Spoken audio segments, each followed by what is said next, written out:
Greetings, everyone. Thanks for joining today's webinar from Real Story Group. Excited to have you here about this very interesting topic, Adobe and the future of your MarTech stack.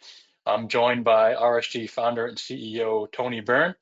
He's going to take us through the heart of today's presentation, but as we get started, we just wanted to address a couple of key housekeeping items. First, we always leave some time at the end for questions. So if you do have any questions that you'd like to share or any feedback, you can enter that into the questions tab and the GoToWebinar control panel. We will be sending out the slides from this presentation in a couple of days, so keep an eye out for that. And as always, our subscribers who have joined us today, you'll be able to access a recording of this presentation in your subscriber library later this week. So as we get started, I wanted to share a little bit of background about Real Story Group. I do see a number of new folks on the call with us today, and we're now in our 24th year, and something that has held true for us during that entire time is that we always sit on the buyer side of the table when it comes to describing to you which of these MarTech vendors are going to be the right fit for what it is that you're trying to do.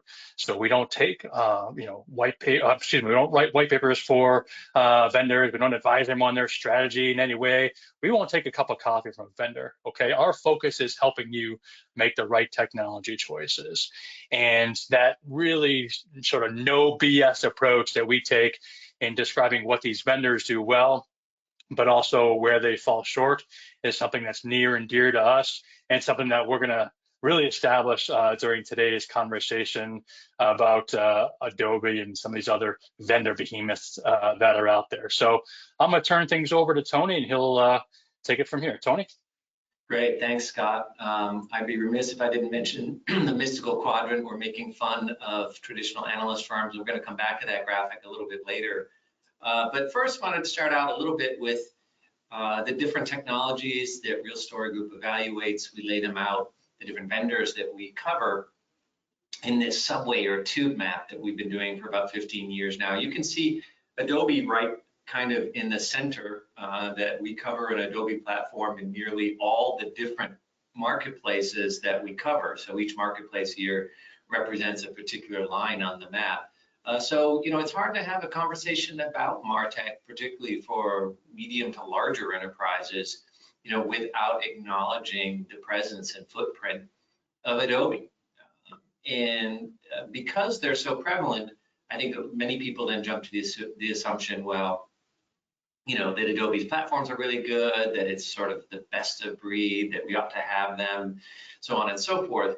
And we, after working with large enterprises, particularly for the last decade, sort of helping them with their stack strategies, have a somewhat different approach to thinking about Adobe, and a little bit more hard-nosed view, I guess, of what they offer and don't offer. And we thought, as we now turn to the second half of the decade and some architectural trends are accelerating, that it was a good time to sort of clue you in on our latest thinking about how you ought to, as a technology buyer, as an enterprise stack owner, how you ought to approach your relationship with Adobe.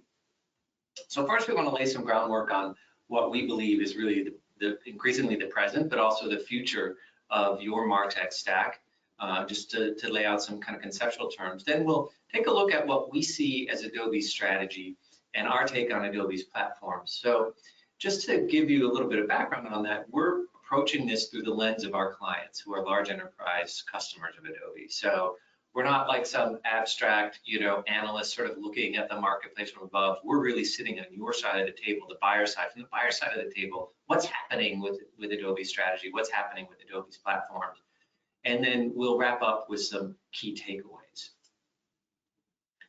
So many of you have seen this before. This is our MarTech reference architecture for the 2020s, where this is partly an aspirational view, but partly a description of what's really been transpiring over the past 5 years and is really accelerating as we go into the second half of the decade, which is, of course, you have all these different engagement channels at the top. They're increasing every year, a variety of interaction delivery environments, and then engagement services, where many of us have really bulked up in the past decade or so. Certainly in the 2010s, many of these platforms came to the fore. Certainly Adobe has a broad footprint here.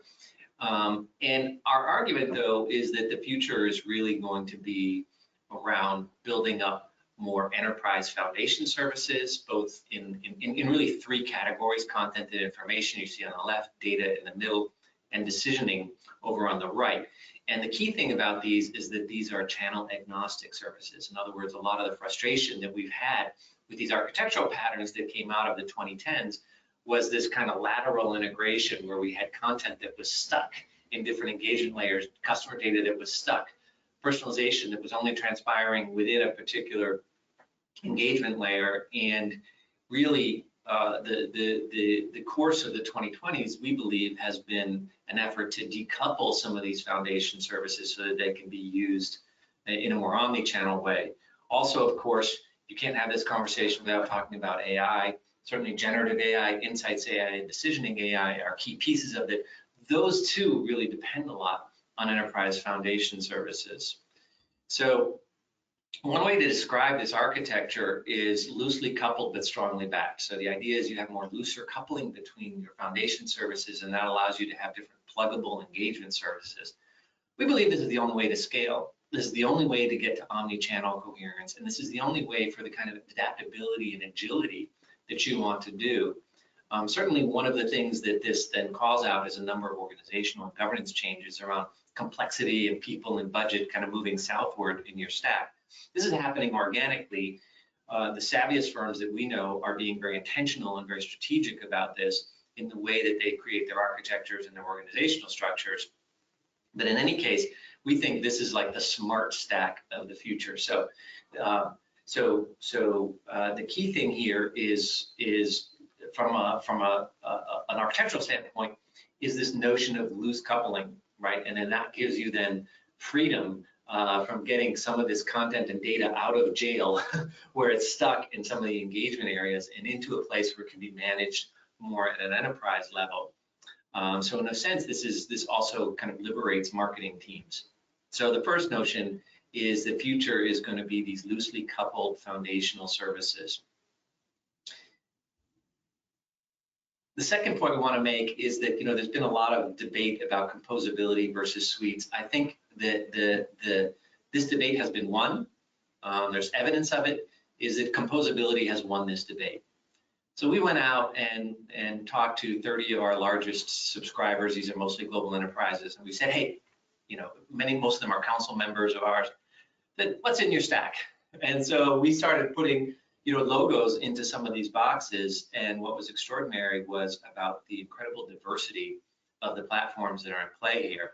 And this isn't an accident. These are platforms that were deliberately selected. And with only one exception out of the 30, no one had aligned exclusively with Adobe, or for that matter, Salesforce. There were variations in terms of how many platforms I might license from Adobe, but basically no one was sort of turning their stack over to Adobe to be like their omni-channel, partner. So the reality is, as you know, if anything, the number of logos in the large enterprise stack are probably getting larger every year. And so this is not an accident. We don't think it's a bad thing. In fact, we think it's, generally speaking, a smart thing, that composability is the way that you retain the kind of agility and modernity that your marketing teams need. So now let's take those two concepts of composability and loose coupling and sort of map them against what Adobe is doing. And our argument is that Adobe kind of stands out as being, in a sense, their strategy is kind of an anti-pattern that's sort of waving against the future and saying, no, come back to the past here. So if we look at what Adobe is doing, and again, this isn't anything that Adobe told us, right? This is just us looking at the lens of what's happening at their licensees. What are they telling their licensees? How are their licensees using these platforms? That what we're drawing out of this is that Adobe's strategy is really around strategic coupling of their platforms. And so they, to their credit, they have been on a product modernization kick over the past 5 years or so, really.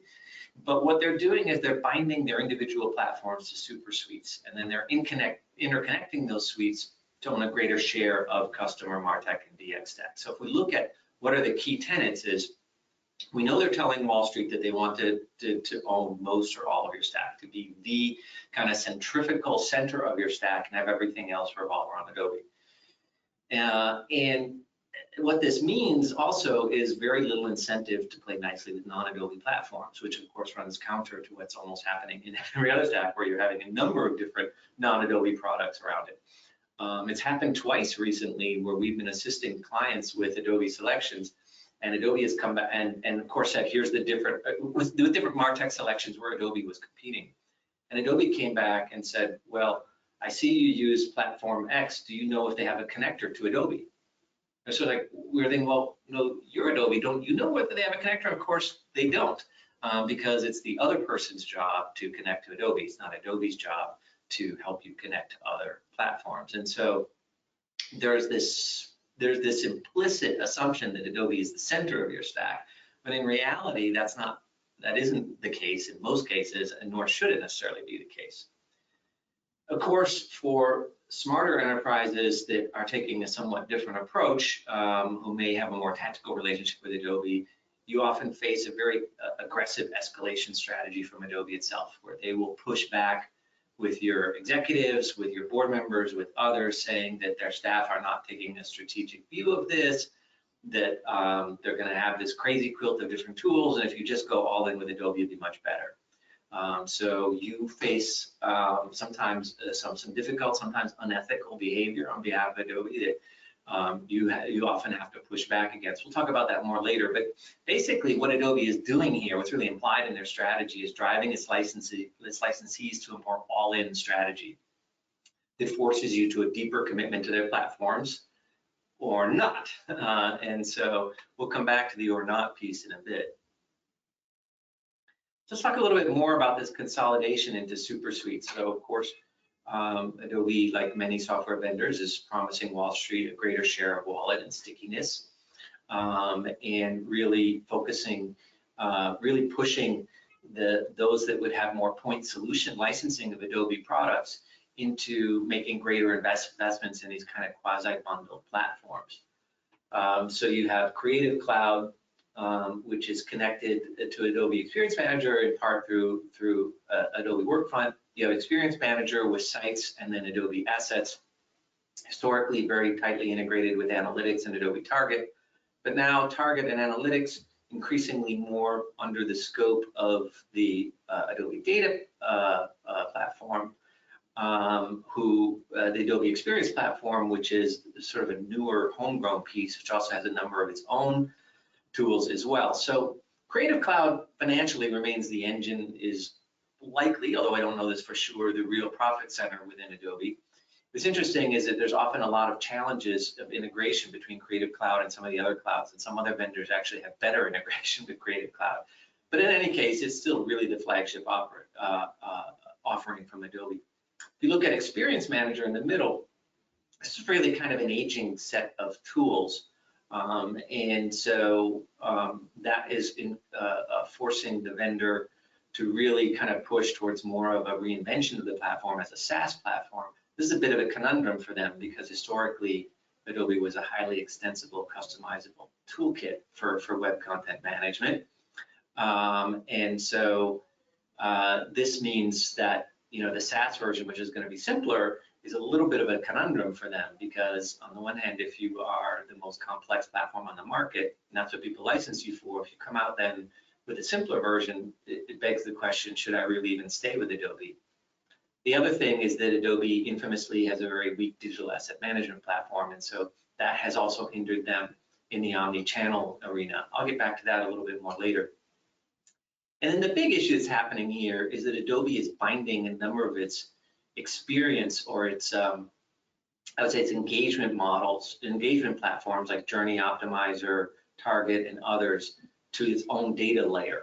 And so this is kind of the reverse of what you want to do, which is to have more a more loosely coupled data layer that can have different engagement platforms from a number of different vendors. So what's happening here is that some people are just kind of inheriting Adobe Experience Platform because they've made as the data layer underneath some investments they've made at the engagement layer. And this is really, we think, kind of the cart before the horse. So in terms of enterprise responses, definitely the savvy enterprises with composable stacks are going to be focused on specific areas of value, and we'll come back to that later. Definitely AEP is gaining some traction, but we typically see this platform imposed rather than actually selected on its merits. So if you're looking at a CDP, you obviously want to take a more test-based approach. Definitely, there's still a heavy footprint in Adobe Analytics, which is an excellent and extremely complicated platform, and they may not wish to exit yet. We are seeing some looseness in Target, where there's a lot of technical debt, and the pricing is kind of worth a competitive review. And then definitely AEM Sites is proving a lot less sticky. We're seeing more and more enterprise customers kind of seeking some exit planning here, that maybe that platform has kind of run its course. And if they're going to go a more lighter weight SaaS-based approach, why then even go with something expensive and complicated like Adobe at all? So, the bottom line here is that Adobe's strategy, while potentially very lucrative for them, is, we think, kind of antithetical to where you want to go, particularly from an architectural perspective. Okay. Adobe's platforms. Let's look at the platforms themselves. First, this is how most other analyst firms see Adobe. So you will almost always see, in a traditional analyst firm, you'll almost always see Adobe in the top right. So the typical Gartners and Forresters of the world always put Adobe in the leader quadrant. To be sure, this is probably because Adobe, having typically the most complex platforms on the market and the most functionally rich in many cases, but also it's because Adobe is very, very good at analyst relations, and many analysts out there in the market used to work at Adobe. And it's one of those things where it's kind of become this sort of unchallengeable shibboleth out there. We take a somewhat different view when we look at Adobe in specific marketplaces. You can check this out using our Real Quadrant generator. So Real Quadrant is different from other static generators, where you actually input some scenarios, what are important business objectives, and then it generates a custom quadrant for you. So this is one that I just generated earlier today. It's in our journey orchestration stream. And I picked 3 out of 8 different use cases. You can see them in the lower left: journey listening, offline orchestration, service and support. And you can see that Adobe ends up sort of somewhere between the geeks and the losers column there. So this is not a generic view of Adobe. This is a highly contextual view. But the point is that Adobe is going to be better or worse depending on the size of your organization, the complexity of what you're trying to do, your budget, and most importantly, what are your business objectives relative to what the vendor is actually good at. So when we look out at these platforms, and again, this is through the lens of the large enterprises who are implementing or trialing some of these tools, is several of the newer modules like Adobe Journey Optimizer, Customer Journey Analytics, the CDP, they remain highly underbaked and not always ready for prime time. A lot of surprises there, and you particularly want to be wary of overlaps with some of your existing Adobe technologies. I think it's going to be a difficult transition here, moving from some of the older systems at Adobe to some of the newer ones. Definitely analytics and Target are getting long in the tooth, but not yet replaceable within Adobe. I don't think you'll see necessarily immediate Adobe replacements of them. But what we are seeing is greater sort of connectivity between these platforms and AEP. And so you want to be wary of sort of inheriting a CDP just because you're using some engagement platforms. You really want your CDP really to be platform independent so that you can plug in any number of different tools from different vendors on top of it. With respect to Adobe Experience Manager, Adobe is experiencing what a number of high-end WCM vendors are going through, which is what we call the DXP dead end. That is, as stacks mature, the scope of what we need from web content management systems has gotten narrower. These big complex platforms like Adobe, Sitecore, previously Tridian, and others are now really too heavyweight and too resource intensive for what many digital teams want. And so this kind of puts a little bit of a conundrum, because Adobe is responding in a rational way, which is, hey, what if we just took a more simplified version of it and made it a SaaS edition in the cloud and then migrated you to the cloud? Sitecore has made the same decision as well. I'm going to guess that Episerver and others will do this too. The issue there is, if I bought Adobe because it was a complex toolkit, why do I want to then use a simplified version of it? You know, that's sort of like saying, okay, I can now, you know, commute to work in this, you know, in this massive van that I licensed for some other purpose, right? So I think this is a conundrum, not just for Adobe, but for many other WCM vendors. And I think this is an opportunity for you to sort of figure out, okay, I've now reached sort of a kind of a dead end with Adobe Experience Manager. Don't just look at the Adobe alternative, look at your other alternatives as well, because either way, it's going to be a significant migration and not just an upgrade. The other thing that's really important to remember about Adobe is they don't have an omni-channel content platform story. So omni-channel content platforms are sort of the DAM, what we call the DAM 3.0. It's the modern evolution of where digital asset management is going. We think this is going to be the content base for AI and a number of other things within the enterprise, really essential for omni-channel strategies. And so this is also, I think, an artifact of this platform really kind of, in a sense, aging out of its initial sort of focus and strength in the 2010s. So if we're going to generalize about Adobe, I would say, well, you know, it has strong, across the platform, it has strong potential power. So, you know, Adobe over the years, we like to say married well, which is they acquired a number of high-end, sophisticated platforms and have generally improved them within that particular silo reasonably well. They're highly customized toolkit-like platforms, at least to date. I think there's an open question about whether the market wants that, because this does bring a lot of developer and resource intensivity, and often a lot of surprises, sometimes major difficult surprises. And so when that happens, there's a tendency to focus on the platform rather than the results.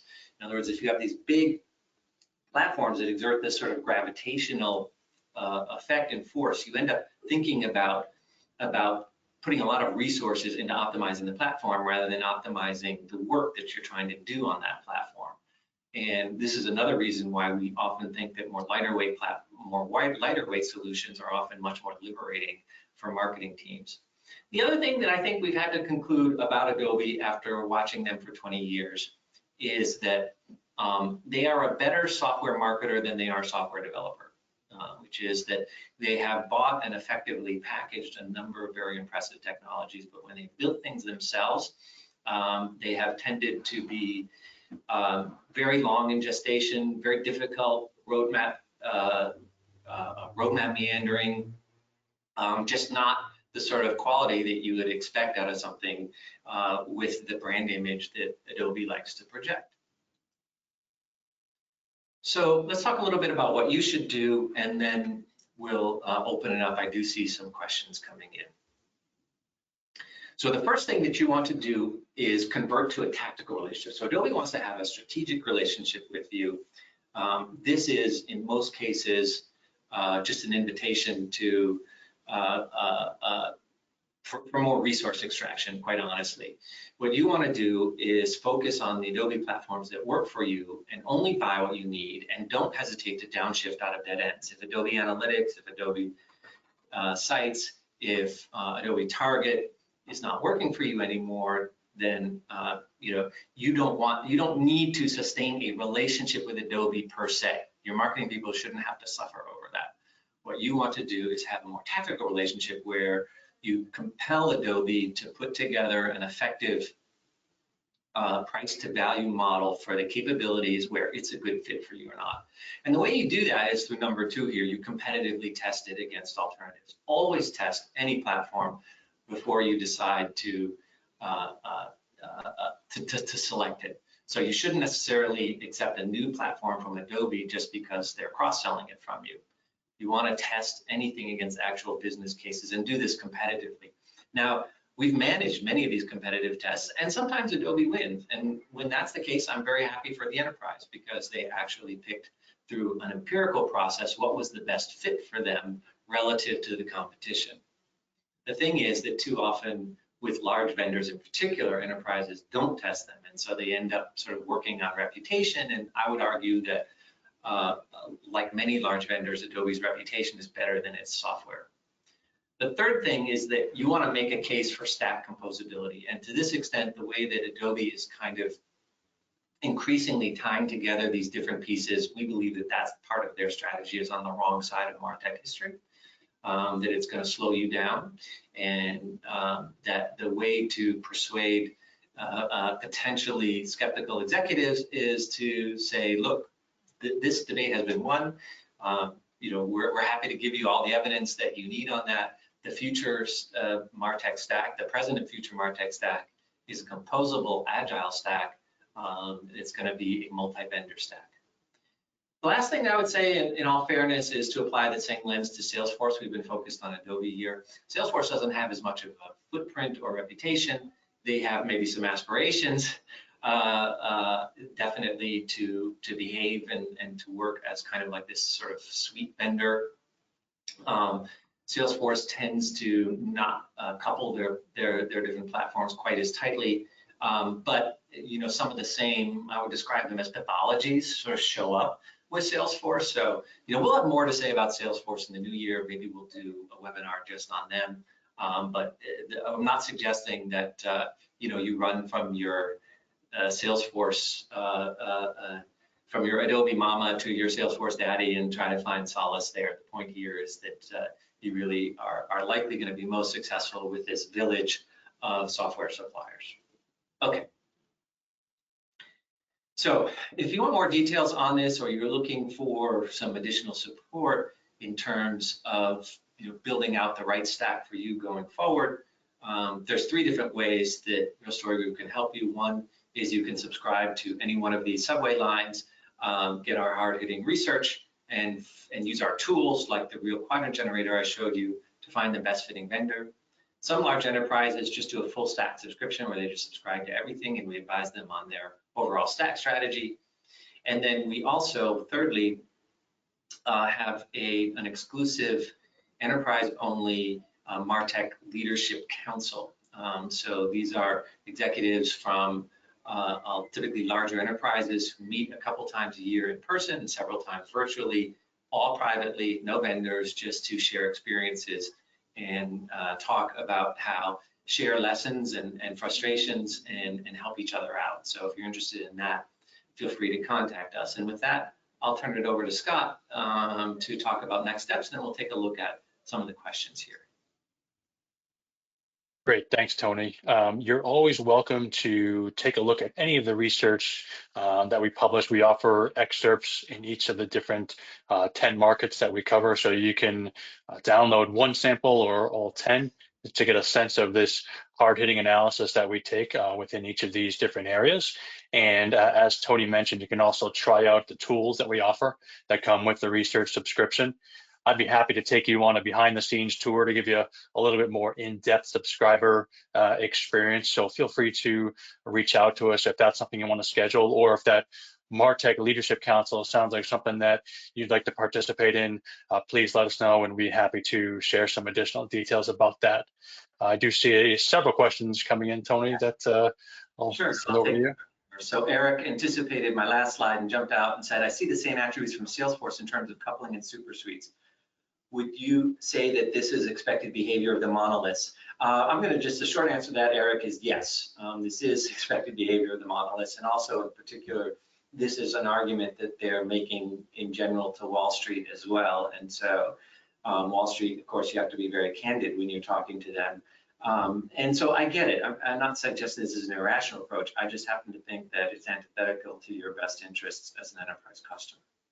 Aaron is asking, where are you getting information about Adobe? Well, so Aaron, as I explained, we get our information about Adobe by partnering and sitting on the same side of large enterprise clients who license, spending millions, sometimes tens of millions of dollars a year with Adobe. And I would generalize and say that there is enormous frustration out there. I won't say this person's name. It's not a question, but just saying thanks for producing the webinar. I echo your perspective. I'm glad you can provide it. I would not be able to since Adobe is a partner. Okay, Steve, what are the emerging leaders you see in the web space that are leaner than Adobe, Sitecore, et cetera? And are you seeing some larger clients actually just ditch platforms entirely and custom in-house development route? So Steve, we just did a webinar on the future of the web content management landscape, and we showed we evaluate close to 36 different vendors. So the good news about WCM is that you have no lack of choices, and we are seeing some downshifting from more super kind of toolkit type vendors to a wide tier of vendors underneath who can supply 90% of what you might need, or even 95% of what you might need. So we've seen a lot of compression in that marketplace, and it's been great for buyers. There's other things going on in the web space as well. We would typically, given that, and that you can get, relatively agile, adaptable, less resource intensive web content management platforms, open source or commercial, we would typically tell you not to go the in-house custom development route. If you were going to do in-house custom development, then I would look at a platform like Adobe that you can heavily contort and extend, or maybe an open source platform rather than just build something from scratch. Of course, a lot of it depends on what you're trying to do. David is asking a great question. Is the composability slide mainly focused on composability from a macro MarTech perspective, as opposed to composing a particular platform like CDP into all individual services? That's a great point. I'm glad you brought that up, David, because it was really from a stack perspective, that a composable stack was going to be multi-logo, and that there was going to be no central vendor in your stack. That's the key thing, no central vendor in your stack. There are issues of composability within each one of those individual boxes. Should I have a composable WCM? Should I have a composable CDP? These are different stories. I think every organization needs to work out what's the level of granularity there. We know that the debate about composability has been won at the stack level. Composability has won. It's still an open question about composability within particular segments like loyalty, like CDP, like journey orchestration and personalization. Sometimes composability there can be more of an IT story rather than a marketing story, and so you have to be very careful that you ought to keep decomposing down into a set of microservices where maybe that's not always warranted. So that's a different sort of question there, David, I would say. What are the emerging omni-channel, Deep is asking, omni-channel DAM vendors in the market today? So I'll suggest that you go take a look at our OCP research on that. We carved that out into a totally separate stream. It's the red line on our subway map. How do you suggest integrating multiple platforms without taking on a lot of internal tech debt, resource-heavy support? That has always been the counter-argument. Mark is asking that. That's a great question, and that is always the counter-argument. And the reality is that if you get a number of tools from a single platform vendor like Adobe, you're still going to have technical debt and resource-heavy integration. Integration is just a fact of life in the MarTech world. And so the question that we ask are, what are the integration patterns that you want to support? And our argument is that with the reference model we put together, that your integration patterns should be north-south rather than more north-south rather than east-west. There's a longer story there. You can find, you can follow up with us in more detail or take a look back through some of our webinars. Basically, Howard is asking a similar question. Does the composability approach to shift developer effort from the monolith to integration tiers? Have you evaluated total effort in TCO? Which wins?